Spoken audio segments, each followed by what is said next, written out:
இதயம் காக்கும் 2 ஆண்டுகள். Shri Kamakshi medical centre, Thanjavur. சர்வதேச தரம், சாதாரண கட்டணம். பிரேசில், அர்ஜென்டினா, நமீபா உள்ளிட்ட 5 நாடுகளுக்கு இன்று முதல் 8 நாள் சுற்றுப்பயணம் மேற்கொள்ளும் பிரதமர் மோடி டெல்லியிலிருந்து தனி விமானம் மூலம் கானா நாட்டிற்கு புறப்பட்டு சென்றார். தொடர்ந்து இன்று கானா அதிபரை சந்திக்கும் பிரதமர் இருதரப்பு கூட்டாண்மையை மதிப்பாய்வு செய்வதோடு பொருளாதாரம், எரிசக்தி, பாதுகாப்பு மற்றும் மேம்பாட்டு ஒத்துழைப்பு கூட்டாண்மையை வலுப்படுத்துவதற்கான கூடுதல் வழிகள் குறித்து விவாதிக்க உள்ளார். அதேபோல் வருகிற 3 மற்றும் 4 ஆகிய தேதிகளில் டிரினிடாட் அண்ட் டொபாகோ நாட்டுக்கு பயணம் மேற்கொள்ளும் பிரதமர் அந்நாட்டின் நாடாளுமன்றத்தில் நடைபெறும் கூட்டத்தில் உரையாற்றுகிறார். இதையடுத்து வருகிற 4 மற்றும் 5 தேதிகளில் அர்ஜென்டினா செல்லும் பிரதமர் 5 தேதி முதல் 8 தேதி வரை பிரேசிலில் சுற்றுப்பயணம் மேற்கொண்டு அங்கு நடைபெறவுள்ள 17வது பிரிக்ஸ் நாடுகளின் உச்சி மாநாட்டிலும் பங்கேற்கிறார். இறுதியாக பிரேசிலிலிருந்து நமீபியாவுக்கு செல்லும் பிரதமர் அந்நாட்டு அதிபர் நந்தி தைத்வாவை சந்தித்து இருதரப்பு உறவுகள் குறித்து பேச்சுவார்த்தை நடத்துவார் என எதிர்பார்க்கப்படுகிறது.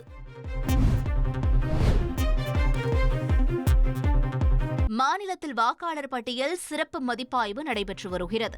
இதற்காக பூத் அளவிலான அதிகாரிகளுடன் தலைமை தேர்தல் ஆணையர் ஞானேஷ்குமார் பேசினார். அப்போது பேசிய அவர், ஒரே நபர் 2 இடங்களில் வாக்காளர் அட்டை வைத்திருப்பதை தடுப்பதே இந்த மதிப்பாய்வின் முக்கிய நோக்கம் என்று கூறினார். மக்கள் பிரதிநிதித்துவ சட்டப்படி ஒருவர் வழக்கமாக வசிக்கும் சட்டமன்ற தொகுதியில் மட்டுமே வாக்களிக்க முடியும் எனவும், வெவ்வேறு பகுதிகளில் சொந்த வீடுகள் உள்ள இடத்தில் வாக்கு செலுத்தக்கூடாது என்றும் விளக்கினார்.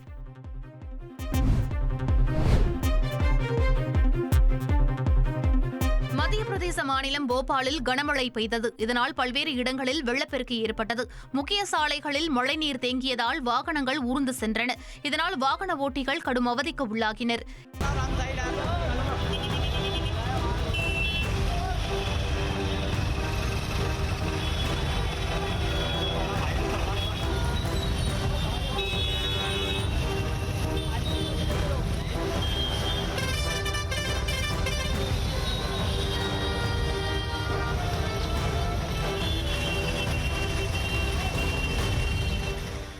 இதனிடையே போபாலில் இடியுடன் கூடிய மழை பெய்யக்கூடும் என வானிலை ஆய்வு மையம் எச்சரிக்கை விடுத்துள்ளது.